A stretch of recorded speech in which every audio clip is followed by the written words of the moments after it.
बघा आता 100 अंड्यांच्या मशीनसाठी तुम्ही आला बरोबर. तर 100 अंड्यांमध्ये आपल्याकडे हे 2 मॉडेल आहेत फायबर बॉडी मधले. ठीक आहे. व्हिडिओ कुठला पाहिलाय तुम्ही? ऑटोमॅटिकचा. ऑटोमॅटिकचा. आता 100 मध्ये हे 2 मॉडेल आहे. फॉगरवाला पाहिला की विदाऊट फॉगर पाहिला? फॉगरवाला. तर फॉगरवाला आपला हा मॉडेल आहे. त्याच्यात कसं असतं तुमचं टेम्परेचर ऑटोमॅटिक आहे, ह्युमिडिटी ऑटोमॅटिक आहे आणि त्याचबरोबर पाण्यामध्ये सोडतो आपण एक फॉगर, म्हणजे ह्युमिडिटी सुद्धा ऑटोमॅटिक कंट्रोल व्हायला ती मदत करते. तर तसं हे ह्युमिडिटी पण कंट्रोल करणार आणि टेम्परेचर पण कंट्रोल करणार. आणि हा जो ट्रे आहे याच्यावरती आपले टोटल 50 अंडी बसतात. खाली अजून एक ट्रे त्याच्यावरती 50 अंडी बसतात. म्हणजे टोटल तुमची 50-50 100 अंडी बसणार आणि पूर्ण ऑटोमॅटिक आहे. आलं लक्षात? याच्यात तुमचं टेम्परेचर ऑटोमॅटिक झालं, ह्युमिडिटी ऑटोमॅटिक झाली, तुमचं टर्निंग ऑटोमॅटिक झालं, म्हणजे त्याच्यात काही अडचण येत नाही. त्याच्यात दुसरं मॉडेल अजून एक हे आहे. आता हे 100 अंड्यांचं येतं 8,900 रुपयाला आणि हे अजून एक 100 अंड्यांचं आहे, हे येतं 7,900ला. तर याच्यात ऑटोमॅटिक टेम्परेचर आहे आणि ऑटोमॅटिक टर्निंग आहे. जी फॉगरचं फंक्शन याच्यात दिलेलं आहे ते फॉगरचं फंक्शन याच्यात नाहीये, फॉगर नाहीये आणि ह्युमिडिटी कंट्रोल नाही. त्यामुळे हे जे कॉस्टिंगचा डिफरन्स आहे तो त्याच्यासाठी आहे. ठीक आहे. बाकी रिझल्ट आरामात 80 ते 90% येतो, पण त्याच्यासाठी बेसिक काही गोष्टी आहेत ते असणं गरजेचं आहे. काही काही याच्यातली तुम्हाला माहिती आहे ते आधी मला सांगा. म्हणजे लाईट किती वेळ त्याची माहिती पाहिजे. लाईट आता लाईट बघा महत्त्वाचं कसं असतं, लाईट कंटिन्यू पाहिजे. कुठलीही अंडी उगवणी मशीन तुम्ही वापरता तर लाईट कंटिन्यू पाहिजे. आता या मशीनमध्ये आपण ही जी बॉडी वापरतो त्याचं कारण काय, आम्ही रेडी सुद्धा बॉडी बनवतो. जसं आता इथे पाठी हे मेटलच्या आहेत त्या पण बॉडी आपण बनवतो. तर या बॉडीचं काय आहे, कॉस्टिंग पण कमी येते. दुसरी गोष्ट याच्यात ऊब आरामात 3 ते 4 तास मेंटेन राहते. समजा लाईट गेली तुमची, कधीतरी लाईट जाणार, तर लाईट गेली तर 3 ते 4 तासपर्यंत काहीच अडचण येत नाही. हे त्याच्या पाठचं कारण आहे की आपण ही बॉडी वापरतो. रफ अँड टफ पण आहे वापरायला, 8-10 वर्ष कशीही चालणार, तर तो त्याचा फायदा. ठीक आहे. बाकी अंड्यांचं काय माहिती आहे की बाबा अंडी कशी वापरली जातात, म्हणजे व्हिडिओमध्ये काय काय पाहिलं तुम्ही? मशीनच पाहिले अंडी. बाकी पूर्ण व्हिडिओ पाहिलेला की शॉर्ट व्हिडिओ पाहिला? पूर्ण पाहिला. पूर्ण व्हिडिओ. मग त्याच्यात आपण माहिती दिलेली असते बाबा अंडी कशी घ्यायची, कशी निवडायची, किती दिवसाची अंडी असली पाहिजे. 3 दिवसाच्या आतली अंडी पाहिजे. हां, तर 3 दिवसाची 4 दिवसाची अंडी घेतली तर रिझल्ट आपल्याला नेहमी चांगला येतो. फ्रीजची अंडी घ्यायची नाही.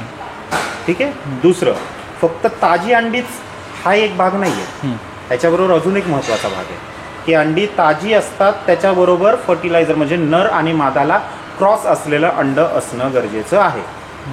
म्हणजे आपल्याकडे समजा 10 कोंबड्या आहेत तर 10 कोंबड्यांबरोबर 2 नर पाहिजे. प्रत्येक 5 कोंबड्यांपाठी 1 नर. 100 कोंबड्या आहेत तर मिनिमम 20 नर पाहिजे. जेव्हा हा रेशो तुम्ही मेंटेन ठेवता तेव्हाच तुम्हाला कोंबडी किंवा मशीन सरासरी 80-90% रिझल्ट देणार. हा रेशो तुमचा डाऊन झाला तर तुमचा रिझल्ट पण डाऊन झाला. बरोबर. आलं का लक्षात? असा हा सिम्पल असा लॉजिक आहे त्याचा. आता हे टेम्परेचर, आता समजा उन्हाळा आहे, हिवाळा आहे, पावसाळा आहे, आता ते टेम्परेचर चेंज होतं ना, वातावरणानुसार बदल होणार. मग ह्याच्यात काही चेंजेस करावं लागतं का? काहीही बदल करायची गरज नाही आहे, कारण की याच्यामध्ये टेम्परेचर मशीनच्या आतमध्ये ऑटोमॅटिक कंट्रोल होणार आहे. म्हणजे जे हिटिंग एलिमेंट आहे ते मशीन सेन्सर काम करते. जसं आता इथे हा सेन्सर आहे, तर हा सेन्सर काय सेन्स करतो की मला किती ऊब पाहिजे तेवढी मिळाली, तसा प्रोग्राम याच्यात झालेला असतो. तर पाहिजे तेवढी ऊब मिळाली की ते ऑटोमॅटिक बंद होऊन जाणार आणि पुन्हा गरजेपेक्षा कमी झालं तर ऑटोमॅटिक चालू होणार आहे. तसं ते ऑटोमॅटिक. आता सरांनी फॉगरवाले पाहिली तर पाण्यामध्ये एक मशीन असते जी ऑटोमॅटिक ह्युमिडिटी जनरेट करते. मग तसं ह्युमिडिटी पण कमी झाली ना तर ते फॉगर तुमचा ऑटोमॅटिक चालू होतो. आलं का लक्षात? आणि समजा डाऊन झाली तर चालू होतो, हाय झाली की बंद होतो, ते पण ऑटोमॅटिक होणार. आणि जी अंडी आहे ती पण काही 24 तास नाही, ती दर 2 तासाला 2 मिनिटं, म्हणजे आपल्या 24 तासात 12 वेळा अंडी फिरतात ऑटोमॅटिक आणि 2-2 मिनिटासाठी. तसं त्याच्यात ते प्रोग्राम केलेलं असतं असं. आणि कोंबडीची अंडी, बदकाची अंडी कसली ठेवू शकता? बघा, कोंबडी करा, बदक करा, बटेर करा. बटेर म्हणजे काही लोक बटेर म्हणतात, तिंतर म्हणतात, लावरी म्हणतात, तर ते करू शकता. बदक करू शकता, राजहंस करू शकता, टर्की करू शकता, फॅन्सी बर्ड, भरपूर काय होतं. त्यांना सगळ्यांना एकच टेम्परेचर आहे. टेम्परेचर सगळ्यांना सेम. आता टेम्परेचरचं काय गणित आहे सिम्पल समजवतो तुम्हाला. टेम्परेचर म्हणजे काय, शरीराची ऊब. कुठल्याही पक्ष्याची शरीराची ऊब ती आपण याच्यात मेंटेन करतो. त्यामुळे कुठला पक्षी त्याच्याशी काही एक संबंध नाही, आपल्याला फक्त ऊब मेंटेन करायची असते. तर ती आपण याच्यात पूर्ण फंक्शन करतो, प्रोग्राम करतो. बदल तर काय माहिती आहे, फक्त दिवस. जसं कोंबडी जर आपण करतो तर कोंबडीचे टोटल दिवस असतात 21. 21 दिवसात कोंबडीची पिल्लं निघतात. समजा तुम्ही बदक करताय तर बदकाचे नैसर्गिक दिवस आहेत 28, ते 28 दिवसामध्ये पिल्लं निघतात. आणि जे बटेर म्हटलं तुम्हाला, तित्तर म्हटलं, लावरी, त्याचे 18 दिवसात निघतात. म्हणजे दिवस फक्त बदलणार, ज्या ज्या पक्षाचे जे नैसर्गिक दिवस आहे तेवढ्या दिवस आपण मशीनमध्ये अंडी ठेवतो. असं आहे, बाकी काही फरक पडत नाही त्याला. बाकी तुमचं टेम्परेचर, ह्युमिडिटी सगळं सारखंच असणार. ठीक आहे. ओके. हां, टर्निंगचं कसं माहिती आहे काय? नाही, ते सगळं जोडून दाखवा मी आम्हाला. सगळं सांगतो, व्हिडिओ पूर्ण बघा म्हणजे त्याची पण माहिती मिळेल. आता मी तुम्हाला अजून या गोष्टी सांगतो. बघा, याच्यात आता आपले 2 ट्रे आहेत. हो आहे. ठीक आहे. आता या 2 ट्रे मध्ये काय आहे की जेव्हा पिल्लं निघायची चालू होतात, आता आपण 2 ट्रेचे 2 कनेक्शन ह्या आहेत, हे आपण लावणार. बरोबर.